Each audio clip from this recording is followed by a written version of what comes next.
many years, hounded by hatred and trapped by fear. I'm in a box, I've got no place to go. If I follow my mind, I know I'll slaughter my own. Help me, I'm the prisoner. Won't you hear my plea? I need somebody, yeah, to listen to me. I beg you, brothers and sisters, I'm counting on you, yeah.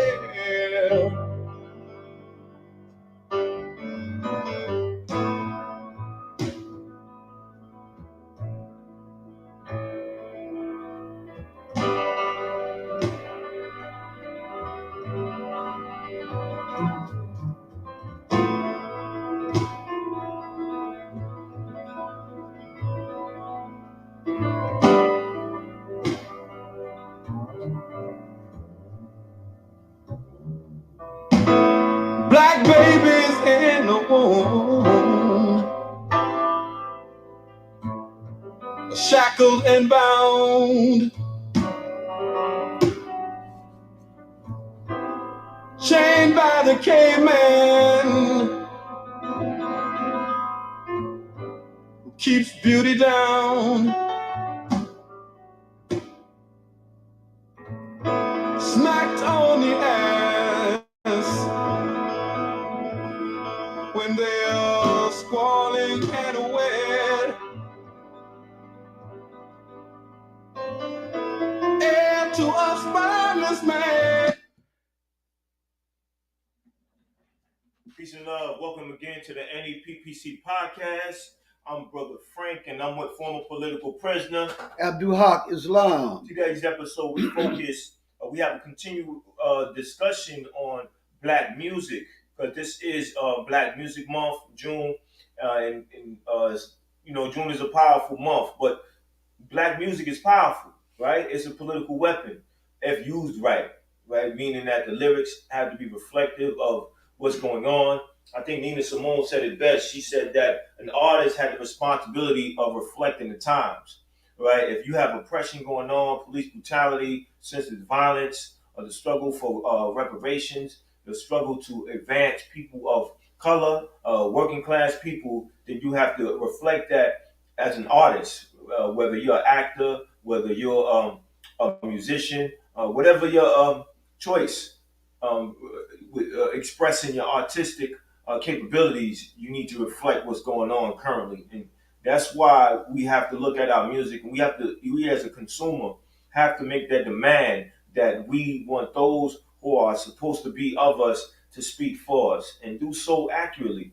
So, today's discussion, we're going to talk about that. We're anticipating somebody to come on, and when that person that I'm talking about comes on, Joy Powell, if things are operating in a certain way, because unfortunately she's incarcerated like other political prisoners, and when they can talk to us, it's not up to them, but yet it's that administration process. So Right. we have to wait and see if that's happening. But we are in communication with people who are relaying messages back and forth with us and her. So that's going to happen. If it doesn't happen today, it's going to happen sometime in the future. But Abdul Haq, the floor is yours, my brother. Excuse me.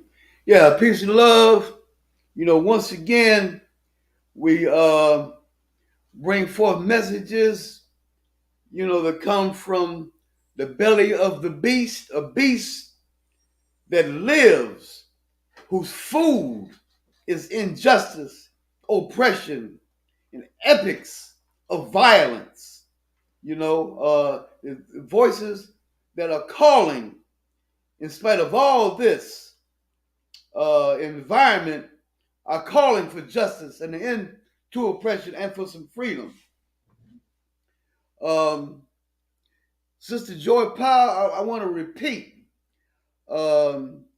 I was on maybe last week, a couple of weeks ago, and I said that I was talking to her on the phone, and the phone company cut off the conversation. I would like for her to know, and I hope the message gets to her, that I would never hang up the phone, that was the phone company that cut off that conversation.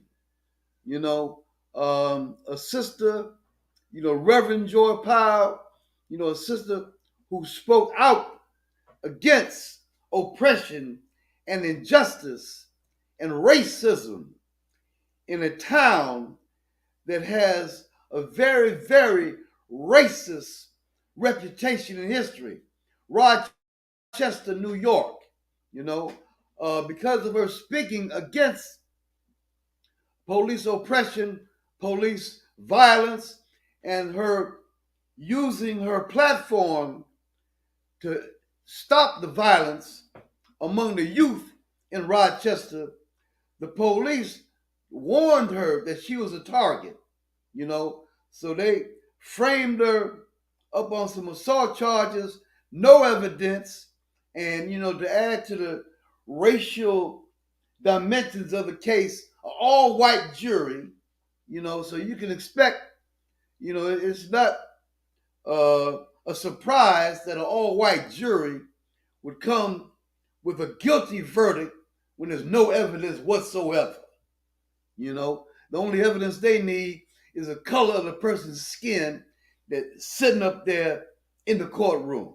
So we make the connection between the music and our political business in that the music itself needs to be liberated. Under the system that we live in, they say that the market demands what lyrics, what messages will reach the masses. They say that the market, that our people demand to hear about murder, dope dealing, self-destruction, fratricide, and self-hate, that this is a demand from the people. That's what the capitalist system is claiming, that they will supply you with what you demand. So we're saying that as you brothers and sisters out there go to funerals of loved ones, relatives and loved ones, people who experience these things, need to come together, organize, create some organizations to make your voices louder in the demand for some uplifting lyrics, some lyrics that'll save our lives, some lyrics that talk about the beauty of our people. We've had some, in the past, we've had Say It Loud, I'm Black and Proud, talk about black is beautiful and these type of things, So we need a demand, and outrage against the type of lyrics, because as lyrics in songs, songs and poetry, they have relationship to values and norms. What is normal to people? What do people value? Value. A person gonna value being the gunslinger, the fastest gun on the block. The one that shot up more people than anybody else. That becomes something for a reputation. You dig? And the lyrics feed that. So we're saying that our people need to demand the freedom, the liberation of our music. Our music is on lockdown. You understand? It's incarcerated, and it needs to be free. And the voices of the people can work to free that music. Okay, um, we talk about the word rap. So I want to refer that to a brother named Imam Jamil Alameen, who used to be known as Rap, who had a very, very great command of language and communication. That's why he was called Rap. And the music nowadays is called rap. And communication, words are very, very powerful things. So there is a big push now to free this brother Imam Jamil Alameen. There's 50 30 Muslim organizations wrote a letter, and in that letter they talked about his innocence. Right. And so and we want to make that 30-60 and that 60-90. Right. And we saying these processes, why should they take so long, for the system to respond to? There is an individual who is claiming that he did the murder. Otis Jackson. Over and over and over again. So why can't they look at that? Why is it taking so long for them to process that and look at that? The gun had no fingerprints on the gun. Any other time, if there was some type of evidence that would convict somebody, they weren't convicted, they'd hurry up and look at that. They never waste no time in looking at it. So so we're saying that the masses got to put their collective foot of 40 million feet in the behind of the system, speed this thing up, free this brother. You understand? This is a brother, you understand, who gave leadership, you understand, to many young individuals to overcome those lower desires that create the type of behavior, to satisfy sexual needs, to material needs, you understand? This type of lower animal desires, he gave great, powerful leadership to people to come out of that type of slavery, And so this is a brother that's very, very valuable to us, like I said, there's great evidence that the brother is innocent, Yes. And, America always likes to talk about, it's about justice, it's about freedom, and all this stuff, So we are saying that people need to demand the freedom of Imam Jamil Alameen and free all political prisoners. That's an update on him,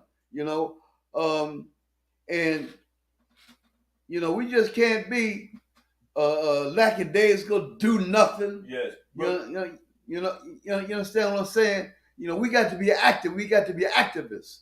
Right. We got to be participants in the things that directly relate to our lives, our livelihoods. Yes, I wanted to speak on another political prisoner, right? Ed Poindexter, right? His family is struggling to get him a prosthetic leg. Mm-hmm. So this brother is walking around without his prosthetic leg, and he can't move around the way that he should be able to move if he had what's necessary to make mobility possible at that level. Also, Veronda Bowers is on lockdown. So me and the community of Queensbridge is waiting for that response letter. So that's what's holding that up. But we have to just keep them in our thoughts, in our prayers, our meditation, whatever we do. Make sure we keep their name alive wherever we're at, because we can't forget about them. We have to struggle to bring them home, and the only way we're going to be able to really commit ourselves to struggling to bring them home is not forgetting them. That's why we do this podcast every week. We encourage others to invite others to join this podcast, subscribe to the YouTube channel. Salute to those subscribers to our YouTube channel. Is currently at 211.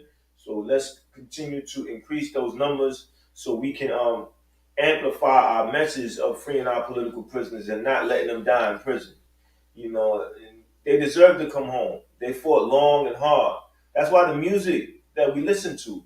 It should be reflective of fighting for justice, fighting for causes, looking at the bigger picture, and dealing with ideas and matters that are relevant to us today, tomorrow, and the day after.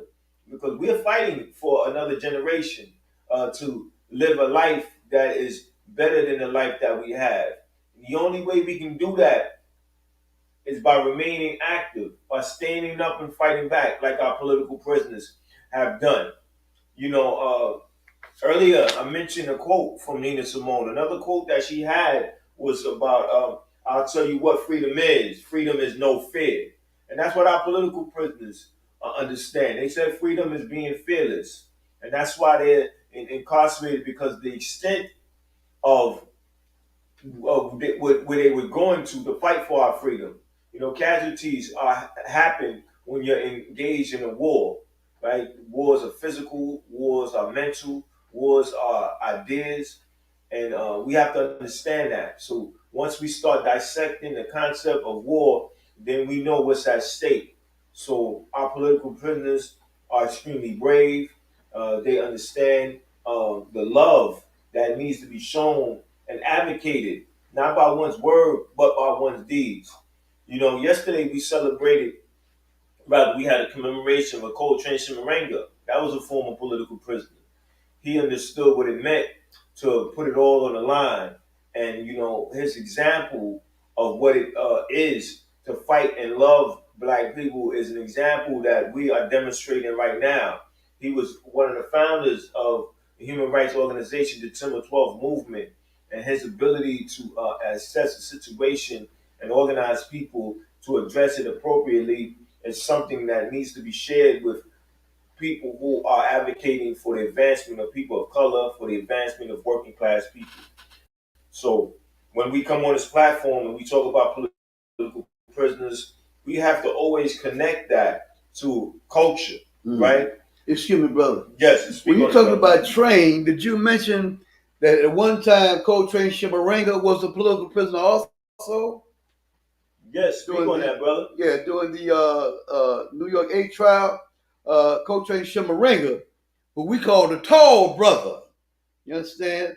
You know, very, very impressive brother, you know, example of show enough manhood, you know, who taught us very, very much. He taught us, you understand, to stand up to anything, to always fight, you understand? Taught us about strategy and tactics in the street, you know.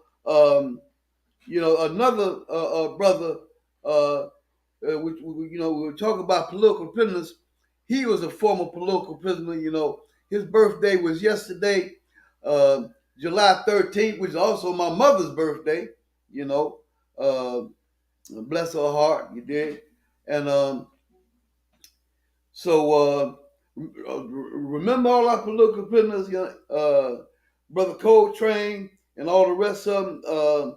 You know, he was locked up with other members of the New York 8, you know, and afterwards organized people to hit the streets, you know, on a consistent basis, you know, and taught us to run circles around the enemy, you understand, and to have no fear whatsoever, you understand, and to have that lion, that warrior spirit in our hearts, you know, to carry us forward, you understand, to victory. Yes, and that's very important that we understand those examples of what it means to love black people. Right? Anybody can say they love you, but those who really mean it are showing you to what extent they're ready to go to when it comes to you and your family, right? Because it's just not about you. It's about the people you care for, right? You care for the elders in your family. You care for the youth. What life will they have? Or what life do they deserve? They deserve a life that's free of exploitation and oppression, right? People identify oppression the way they want to make themselves comfortable. They'll say things are not that bad, right? But they don't realize how better they could be, or they don't realize how things once were and improvements were made. But what you are entitled to is not where you're currently at. So you have to fight for what you're entitled to. You have to fight for adequate health care. You have to fight for adequate education. You have to fight for adequate food. That's ongoing, right? You look at the food that you eat and you see all these ingredients and you don't recognize a bunch of them. You buy maybe apple juice and see high fructose corn syrup and other ingredients in it, and you say, why is that? Well, the capitalists make sure that they are going to have a formula, a method in which they create profit and continuous profit, and that comes at the expense of the well-being of common people, and there have to be a struggle to get the best of anything. You know, food is just one example. You know, housing is another.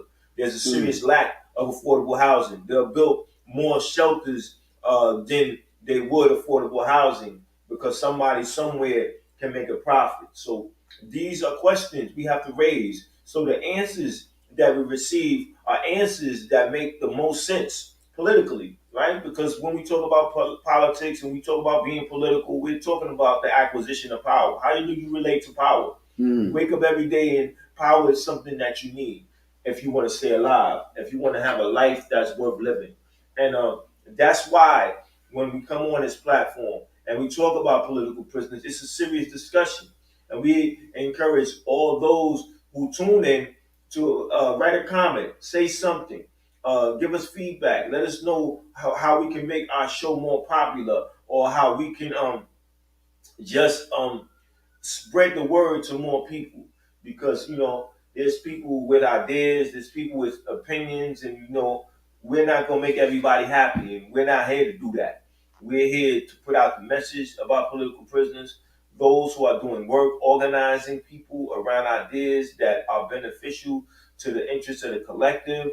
We are out here to let you know that whatever you're doing, make sure you incorporate political prisoners. Mention political prisoners in your dialogue because, as Jalil Abdul Mutakim said, at any moment in time, you can be a political prisoner. You start having a whole bunch of followers. You start saying ideas that are making sense to people, and people are giving you more attention. And now you become a threat to the state, and the state responds with the force or the way in which they normally respond when threatened. So we have to keep that in mind. So when we have time, you know, or rather, we need to make the time to write to political prisoners and write to a political prisoner. This is Black Music Month, right? We're recognizing the power and the importance of Black music. We recognize music having the ability to be a political weapon, lyrics that can politicize people. So when we write political prisoner, right, we should ask them about the music that inspired them during the time that they were organizing, fighting for the interests of Black people. I know Pharoah Sanders, the creator has a master plan, former political prisoner and co-founder of the December 12th movement, Coltrane Semerenga, who we just mentioned, told me that that song, the creator has the master plan, was actually a revolutionary anthem. And I think that says a lot about everybody's role. You have a talent, utilize your talent, make your talent a contribution to the fight to advance your people. Give your best quality music to the advancement of your people. You can all do something because sometimes, you know, doing this work of organizing people, it can make you fatigued. You become tired. But Not me. Never. When you turn on that music, not him either. Not me either. Never. But when I turn on that music, instant. That's right. That's an adrenaline rush. Yeah. I'm ready to go. Yeah. I'm ready to do what needs to be done. Excuse me. Focus where I need to focus at, and gain more clarity where areas that I'm not as clear. So, brother, Yes, sir. Name an album that you feel people should really internalize in terms of using that to raise their consciousness and be inspired to fight like our political prisoners are. Let me see an album I can think of right off the top. Top Percussion by Tito Puente. You know, it's mostly drums. You know, and you know, drums have a very powerful, impulsing movement. You know, to push us to make us fight. The war drum, like Sonny Carson always say, the drums of war have sounded. You know, Yes, the African warrior drum is African drum yeah, is incredible. yeah. So that's one we should back in the day in Chicago. We had a dance called a walk, and um, and that was one of our favorite walk records. You know, albums. The Tito Puente Top Percussion album. That was one of our favorite walk records. You know, Say It Loud, I'm Black and Proud. Yes. Um, you know, a variety of songs. You know. That have liberating lyrics. You know, Gil Scott Heron. What's the name of that album? Pieces of a Man. Pieces of a Man. You know, so these are pieces that Public Enemy, Fight the Power. Yeah, yeah. You know, so these are pieces that we recommend that the people tune in. You know, to these positive vibes. You know, to move our people forward. You know, yes. To put that fight in us. What's the name had an incredible album too? KRS-One. No, it was a song actually called Free Mumia. Right. So he's talking about all the things going on, the attack on hip hop, when the focus needs to be on freeing Mumia. Right. So I thought that was clever the way he put that together. Yeah. And we have to look in our crates, dig through our playlists and dig through what we have access to. You have Spotify, you have a number of albums you have access to. Any of those streaming platforms, you have a number of albums you have access to. Play those albums, think about them, then go look at interviews on artists and learn what inspired them to write that album. Like you have John Coltrane with that song Alabama. That was for the four sisters that got killed by those racists. And I think that when you understand why he made that song, you get further inspiration to appreciate it more. You're like, wow, this means a lot. And every time you hear that song, you start to think about, our struggle, our oppression, the continuous attack on people of color. And that's why, when a political prisoner sits in prison and he's waiting for that letter, or she's waiting for that letter, and then you write back and forth and you build that relationship up and you start understanding that they're no different than you. They possess no extraordinary powers. They're just extraordinary people. And we have to look at that and appreciate that and give them the credit that they deserve. Give them time, attention. Have a discussion on political prisoners and ask yourself, what are you doing? And if you are doing something, is that enough? And if you are not doing anything, why not? Why are you complacent with knowing that somebody who fought to make life better for you is suffering, is away from their family, is not engaged in any family activity? And as we prepare ourselves officially for summer, they'll be incarcerated. While we're out here enjoying a picnic, a barbecue, or amusement park, whatever we decide to do, or wherever we decide to go, a political prisoner is not privy to that experience. So we have to think about that and be grateful. Do what you need to do, talk about them, discuss them where they need to be discussed, and ask yourself and push others around you to step up, fight back.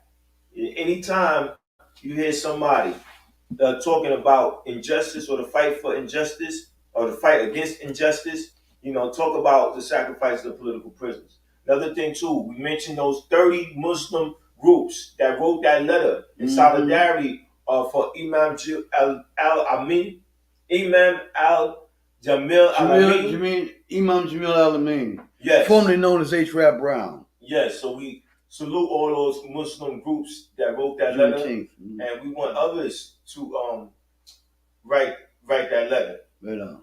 Join that campaign. Even if you're not a Muslim, you're a Christian, write letters of support. It's innocent. Yeah, man. free them all. Yeah, it's innocent. This man Free needs to Monty come Miller, home. free them all.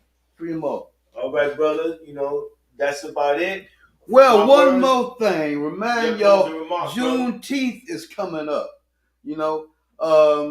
There are those who would like to think of Juneteenth as a time, to party and dance, have barbecues, get drunk, But Juneteenth, that is when the slaves were freed. And the slaves was freed by militant black soldiers with guns in their hand that fought with freedom in their heart. The North was losing the war.